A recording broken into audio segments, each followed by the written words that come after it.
Steering खुद ही घूम रहा था, ट्रक जैसे किसी और के कंट्रोल में हो। सीधा एक कच्चे रास्ते पर मुड़ गया, जहां मिट्टी में लिखा था, मरने वाले वापस नहीं आते। एक वीरान हाल के सामने ट्रक रुका। सामने वही औरत खड़ी थी, मुझे छोड़कर चले गए थे ना, अब वापस क्यों आए हो?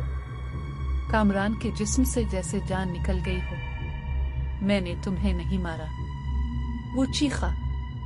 औरत मुस्कुराई, लेकिन मैं